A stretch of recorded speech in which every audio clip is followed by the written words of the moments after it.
को कभी भी कमजोर मत समझो। शत्रु चाहे कैसा भी और कितना भी शक्तिशाली क्यों न हो, पर उसे अपने विवेक का इस्तेमाल करके हराया जा सकता है। शत्रु के मित्र को अपना मित्र बना लो ताकि वो आपको हानि न पहुंचा पाए, और उसके शत्रु को भी अपना मित्र बना लो ताकि हमारे किए हुए वार की ताकत दोगुनी हो जाए। ये कहना था आचार्य चाणक्य का।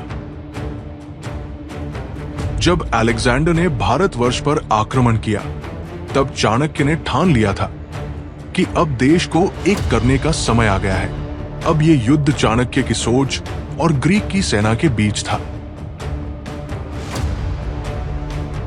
चाणक्य ने तक्षशिला छोड़ के मगध राज्य की तरफ अपने कदम बढ़ाए।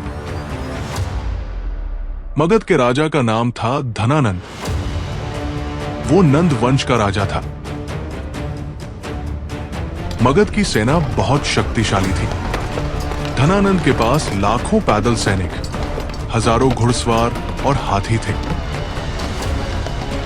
चाणक्य को लगा कि मगध की ये बड़ी सेना और दूसरे छोटे राज्यों की सेना एक हो जाए तो ग्रीक की सेना को हराकर भारतवर्ष की रक्षा की जा सकती है। इसीलिए चाणक्य मगध गए थे। लेकिन फिर उन्होंने देखा कि मगध राज्य का राजा धनानंद पूरी तरह से लालची और भ्रष्ट निकला। उसके राज में मगध के लोगों का हाल बहुत बुरा था। कर वसूली के नाम पे वो अपने ही राज्य के लोगों को लूटकर सारा खजाना अपने पास रख लेता था और अपने निजी कार्यों में उसका उपयोग करता था।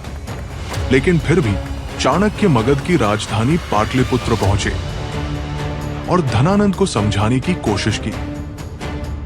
चाणक्य ने धनानंद को चिताया और कहा, हे नंद नंदन, समय आ गया है, एकजुट हो जाओ। पश्चिम से आक्रांता आ रहा है। अगर अब भी तुमने भारतवर्ष को नहीं बचाया तो आने वाली पीढ़ियां तुझे क्षमा नहीं करेंगी।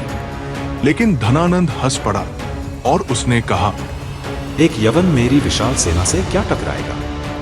जाओ ब्राह्मण, तुम अपनी कथा कविताओं में ही जीते हो।